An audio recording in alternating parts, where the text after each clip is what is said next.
Assalamualaikum warahmatullahi wabarakatuh. Waalaikumsalam warahmatullahi wabarakatuh. Di sini kami akan mempresentasikan materi dengan tema kesehatan mental dalam perspektif Islam. Di sini saya sebagai Nada de Audrey NIM 226. Dan saya Widya Agustina NIM 225.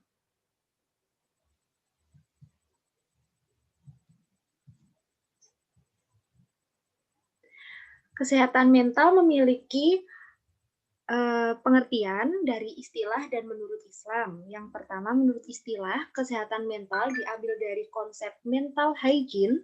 Kata mental diambil dari bahasa Yunani, pengertiannya yaitu sama dengan psyche dalam bahasa Latin yang artinya psikis, jiwa atau kejiwaan. Jadi, istilah mental hygiene dimaknakan sebagai kesehatan mental atau jiwa yang dinamis.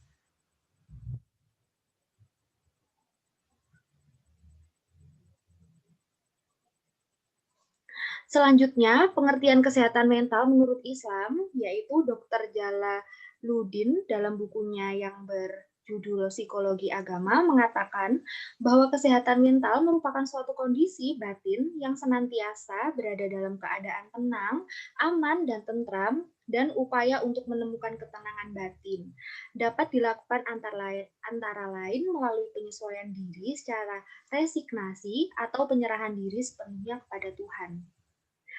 Nah, pendapat menurut Dr. Jalaluddin ini sesuai dengan pengertian Islam yang ditinjau dari segi bahasa dan asal katanya, yaitu berasal dari kata salam yang berarti damai, berasal dari kata aslama yang berarti menyerah, berasal dari kata istaslama yaitu penyerahan total kepada Allah, berasal dari kata salim yang berarti bersih dan suci, serta berasal dari kata salam yang berarti selamat dan sejahtera.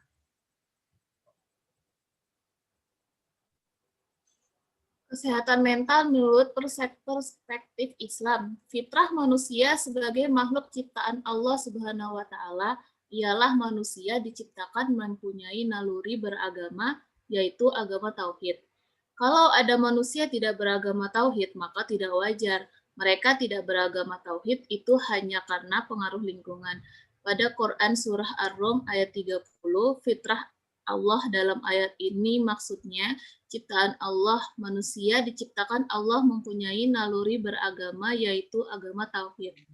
Agama sebagai terapi kesehatan mental dalam Islam sudah ditunjukkan secara jelas dalam ayat-ayat Al-Quran. Di antaranya yang membahas tentang ketenangan dan kebahagiaan adalah Quran Surah An-Nahl ayat 16 dan Quran Surah Ar-Ra'd ayat 13. Islam beserta seluruh petunjuk yang ada dalam Al-Quran merupakan obat bagi jiwa atau penyembuh segala penyakit hati yang terdapat dalam diri manusia. Next. Lalu, ibadah juga bisa dijadikan sebagai psikoterapi, karena peranan agama Islam dapat membantu manusia dalam mengobati jiwanya dan mencegahnya dari gangguan kejiwaan, serta membina kondisi kesehatan mental. Dengan menghayati dan mengamalkan ajaran-ajaran Islam, maka manusia dapat memperoleh kebahagiaan dan kesejahteraan dalam hidup di dunia maupun di akhirat. Ada beberapa cara bahwa ibadah dapat dilakukan untuk psikoterapi. Di antaranya yaitu sholat. Karena apa? Melalui sholat, kepribadian seseorang akan terbimbing dalam menyikapi berbagai persoalan kehidupan. Tidak mudah putus asa bila mengalami kegagalan. Karena secara etimologi, kata sholat berarti doa memohon kebaikan. Sholat memiliki pengaruh yang sangat efektif untuk mengobati rasa sedih dan gundah yang menghampiri umat manusia. Saat sholat didirikan dengan menyempurnakan wudhu, niat yang ikhlas, adab-adab seperti tumak ninah, gerakan tidak terlalu cepat, memahami bacaan sholat, maka akan mendatangkan kekhusyukan dan menjadi terapi tersendiri bagi jiwa.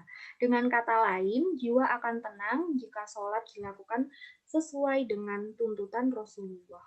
Nah, yang selanjutnya ada ibadah zikir. Dalam firman Allah, surat Ar-Ra'd, orang-orang yang beriman dan hati mereka menjadi tentram dengan mengingat Allah. Ingatlah, hanya dengan mengingat Allah lah hati menjadi tentram.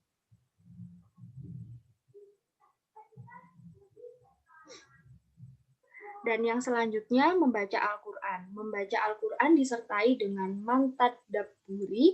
Setiap bacaan ayat dapat membimbing jiwa agar ikhlas beramal dan tawaduk dalam bersikap sesuai dengan nilai-nilai yang terkandung dalam Al-Quran. Nah, selanjutnya silakan Widya. Selanjutnya ibadah saum sebagai psikoterapi. Muhammad Usman Najati mengatakan ibadah puasa mengandung beberapa manfaat yang besar, di antaranya menguatkan kemauan dan menumbuhkan kemampuan jiwa manusia dalam mengontrol nafsu syahwatnya. Selain itu, kesabaran menahan rasa lapar dan dahaga membuat seseorang yang berpuasa merasakan penderitaan orang lain yang serba kekurangan. Kemudian, ibadah haji dapat melatih kesabaran, melatih jiwa untuk berjuang, serta mengontrol syahwat dan hawa nafsu. Ibadah haji menjadi terapi atas kesombongan, arogansi, dan berbangga diri sebab dalam praktek ibadah haji, kedudukan semua manusia sama.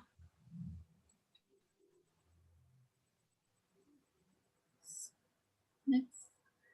Nah, jadi kesimpulan dari ini bahwa agama itu tidak dapat dipisahkan dari kehidupan manusia, bahwa pengingkaran manusia terhadap agama mungkin karena faktor-faktor tertentu, baik yang disebabkan oleh kepribadian maupun lingkungan masing-masing. Nah, fitrah manusia sebagai makhluk ciptaan Allah ialah manusia diciptakan mempunyai naluri beragama, yaitu beragama tauhid. Kalau tidak ada manusia yang beragama tauhid, maka tidak wajar karena tidak beragama tauhid. Dari berbagai kasus yang ada justru banyak penderitaan kejiwaan yang disembuhkan dengan pendekatan agama. Nah, hal inilah yang membuktikan bahwa manusia pada hakikatnya adalah makhluk yang bertuhan dan akan kembali ke Tuhan pada suatu saat. Sekian presentasi dari kami. Apabila ada salah kata maupun perbuatan, kami mohon maaf. Wassalamualaikum warahmatullahi wabarakatuh. Waalaikumsalam warahmatullahi wabarakatuh.